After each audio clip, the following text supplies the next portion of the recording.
Parce que Rasoul sallallahu alayhi wa sallam, il a dit, faites les rappels profitent aux croyants.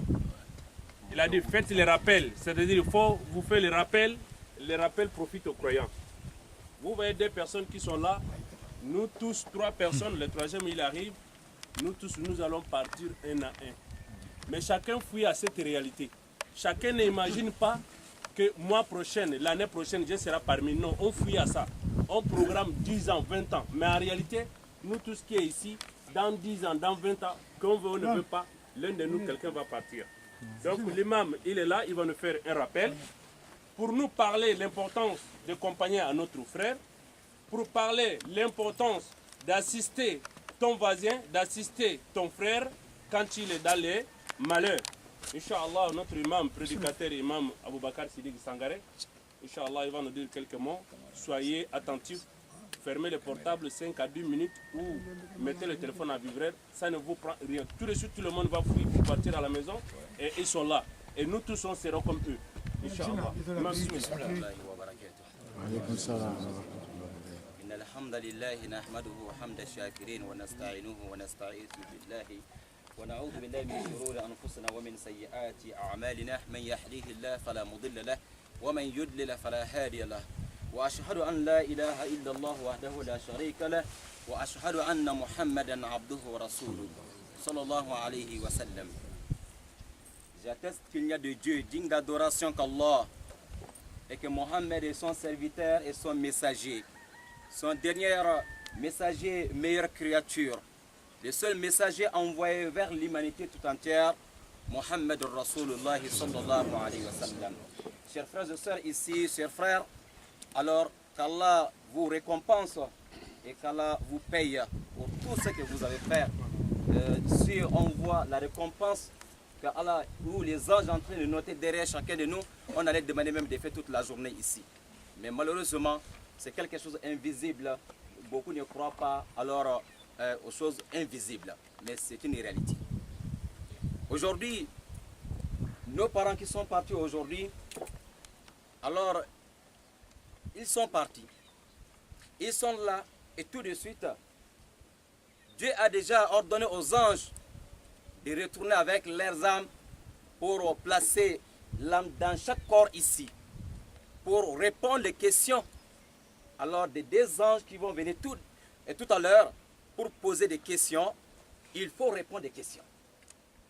Le moment de la mort, musulmans ou non musulmans, les anges de l'enfer et les anges du paradis, tous les 2 groupes, ils viennent, chaque groupe dit que c'est pour nous.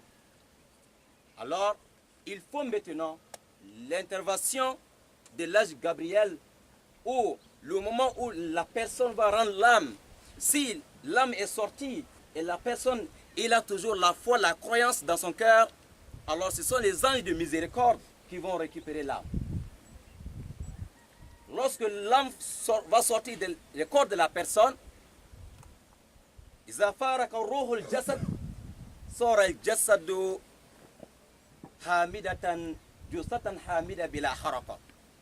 les mains, les bras restent immobiles.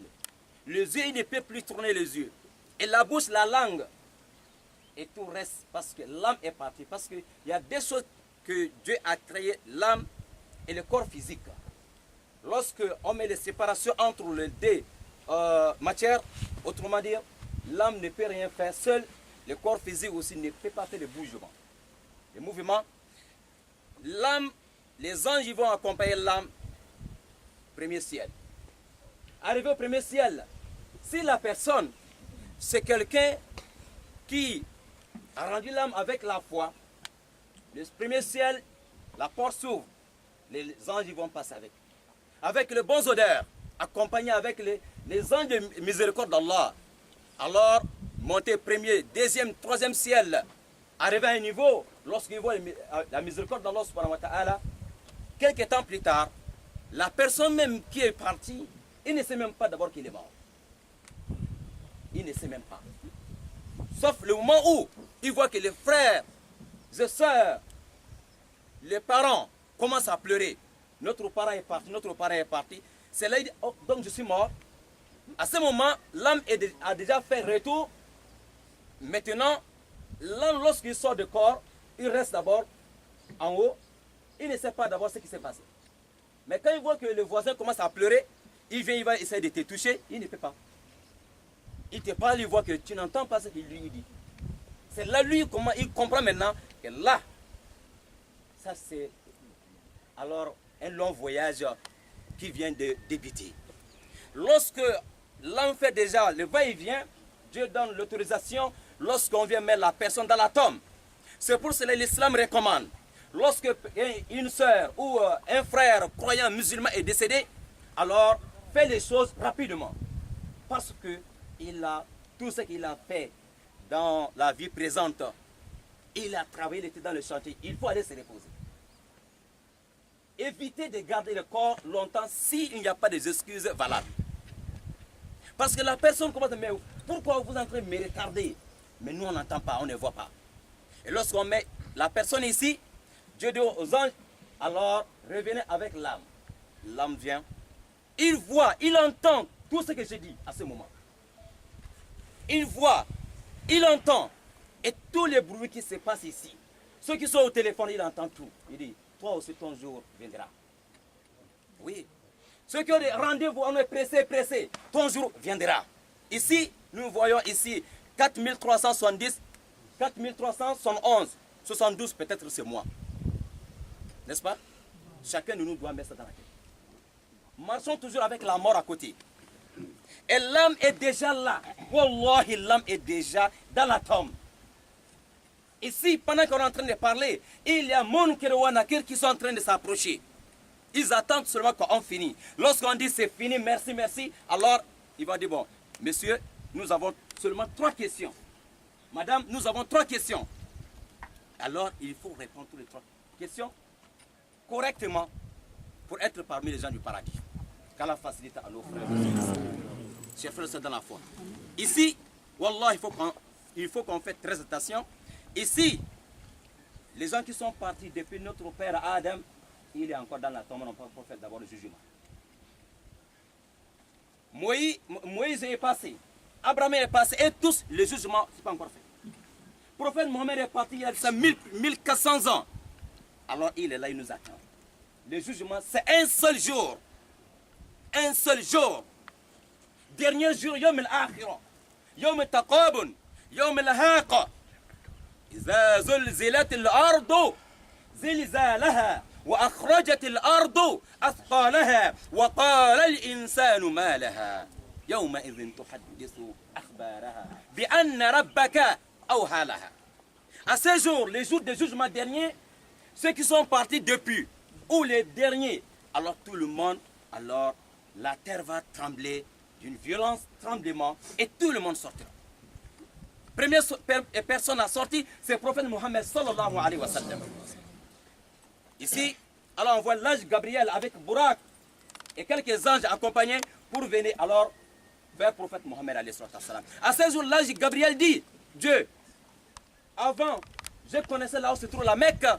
Avant, je connaissais là où se trouve Médine, là où se trouve la tombe de Mohammed. Mais aujourd'hui, la terre, c'est notre terre, je ne vois plus. Je ne sais pas là où se trouve Mohammed. Parce que je ne vois plus les montagnes. Je ne vois pas. Alors, tous ces signes-là, alors Dieu, que faire? Voilà, il va commencer à voir, il y a une lumière qui commence à sortir depuis la tombe du prophète. L'ange Gabriel dit oui, c'est ici Médine, venez. Ici, la terre commence à s'ouvrir. Mohammed sort, prophète Mohammed, lorsqu'il sort la tête, première chose, il ne dit pas mes épouses sont où, il ne dit pas mes filles sont où, mes enfants sont où, il ne dit pas moi comment je vais faire aujourd'hui. Alors première chose a dit, ma communauté ummati, ummati. Ma communauté, Jibril, j'espère que ma communauté ne sont pas déjà dans l'enfer. Ma communauté ils sont où? Jibril dit Mohammed, tranquillise-toi, c'est toi la première personne. Même ton père Adam, il n'a pas encore sorti d'abord. aimer Mohammed, chers frères. Mohammed, il ne dit pas moi, il ne dit pas nafsi, nafsi, il dit ma communauté, ummati. Il a le souci pour nous tous. Il a le souci pour nous tous, même si tu es contre Mohammed, il a le souci pour toi. Tu aimes Mohammed, il a le souci pour toi. Tu n'aimes pas Mohammed, il a le souci pour toi. Frères et sœurs, craignons Allah. On ne sait pas. Le frère qui est en train d'arriver, qui n'a pas encore arrivé d'abord, il a pris une moto, il lui a fait un tour, il a laissé sa femme et ses 2 enfants à la maison. Et la nouvelle qui vient, on dit qu'il a fait l'accident, il est mort, le corps est en train d'arriver, n'est-ce pas? Il a prié 5 h du matin dans la mosquée. Masha'Allah. Quel bel témoignage. Ça, c'est un bon témoignage pour lui.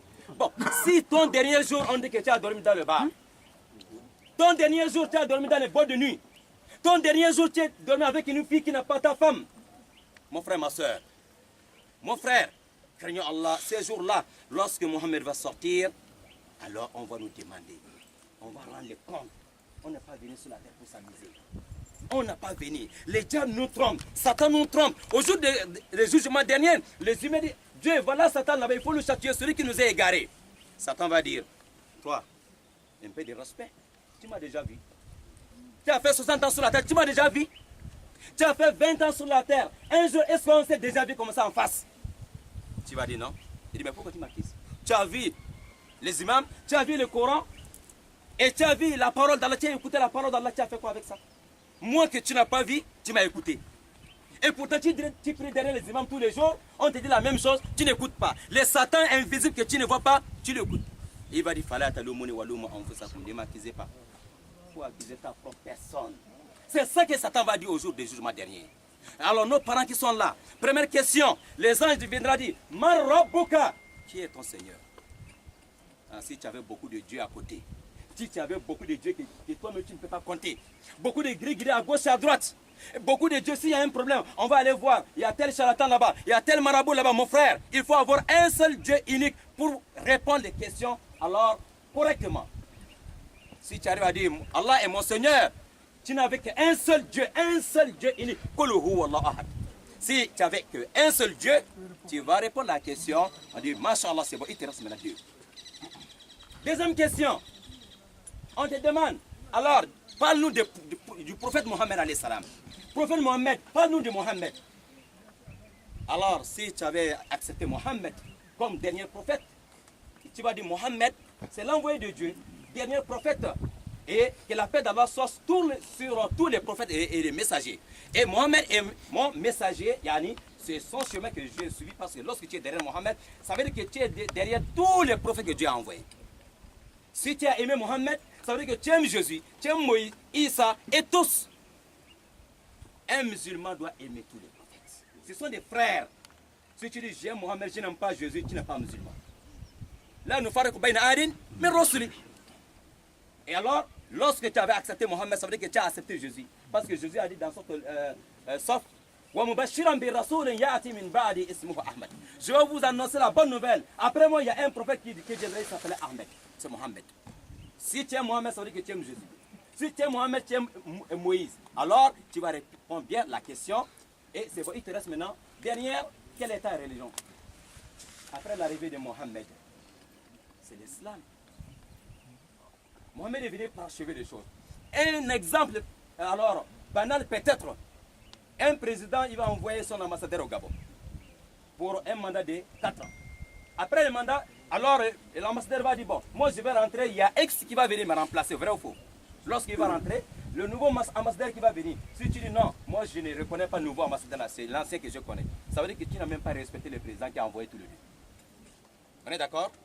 Alors, ils vont te demander ta religion, ton Seigneur, le prophète Mohammed, et ta religion. Si c'est correct, on va dire, très bien. Et regarde l'autre côté, tu vois directement l'enfer. On va te dire, si tu n'avais pas répondu aux questions correctement, voilà, tu devais aller de l'autre côté là-bas. Félicitations, comme tu as déjà répondu correctement, voilà maintenant ta place dans le paradis. Depuis aujourd'hui, il y a une fenêtre de miséricorde d'Allah, depuis le paradis, qui va venir. Alors, et la terre, là, on a vu, c'est petit, hein, mais tout à l'heure, ça sera plus grand que la terre tout à l'heure. Amen. Ça sera plus grand que la terre, parce qu'ils vont bien répondre aux questions. qu'Allah facilite cela. Pourquoi? Le prophète nous dit, s'il y a plus de 40 musulmans, croyants, qui prient sur un corps, ça c'est un bon témoignage auprès d'Allah subhanahu wa ta'ala. Nous sommes plus que 40. Le prophète ne ment pas. Mohammed ne parle pas jamais, il ne dit jamais de sa propre pensée. Ce n'est que des révélations d'Allah. C'est là qu'il dit. Il ne dit pas des choses, après il va dire que non, j'avais fait erreur. Non, chers frères, c'est dans la foi, ça va être trop long avec vous. Alors, on doit beaucoup prier pour nos frères. Et encore, et tous ceux qui sont là, ça veut dire qu'il y a plus de, nous avons 4370 personnes qui sont là touchées. La majorité sont venues d'ailleurs pour venir chercher l'argent et retourner. Moi, je connais là où je suis né. Je connais la date de ma naissance, mais je ne connais pas la date de ma mort. Je ne connais pas, je connais là où je suis né. Je ne connais pas dans quel hôpital je vais rendre l'âme. Vrai ou faux? Je ne connais pas. Et je ne connais pas à quel jour. Ce n'est pas que ma santé me trompe aujourd'hui. Ce n'est pas que ma jeunesse me trompe aujourd'hui. Le bébé qui est là de l'autre côté, il a quel âge? Papa Seiba Sangaré qui est là. Ceux qui ont vu ce papa-là avant. Si tu le mets ici, je ne vois pas. Je ne vois pas comment il faut comparer. Un grand état, un gaillard, quand tu vois, non, c'est un monsieur. Sportif. C'est pas Sangaré. Et je vais vous dire que ce papa a beaucoup souffert. Le prophète nous dit, parfois, un malade, il va beaucoup souffrir. Alors, c'est pour nettoyer tout son corps. Et toutes les souffrances que le papa a vues. Moi, je ne suis pas là pour dire ce que je vis tout. Mais je suis parmi les témoins, la nuit comme la journée, ce qu'ils ont vu, ce papa jusqu'à la dernière minute. Il a beaucoup souffert. Plus de 2 ans. Que Dieu le pardonne.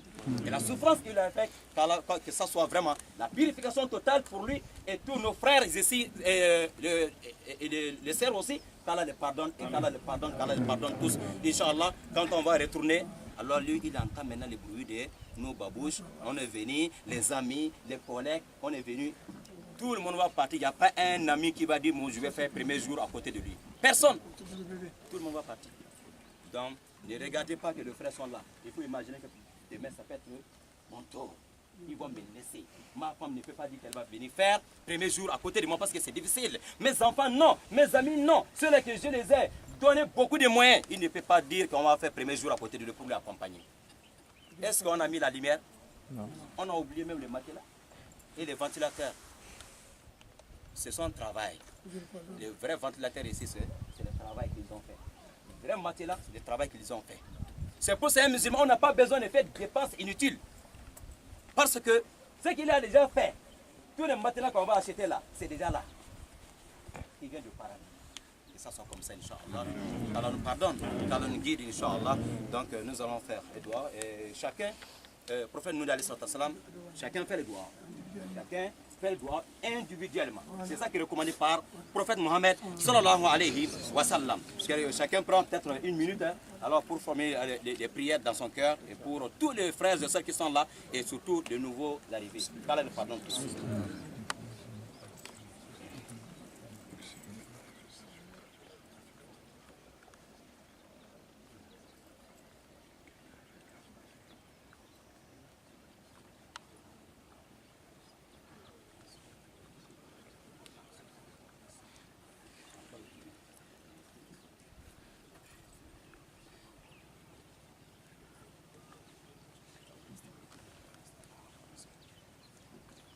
Amin. Wassalamu alaikum warahmatullahi.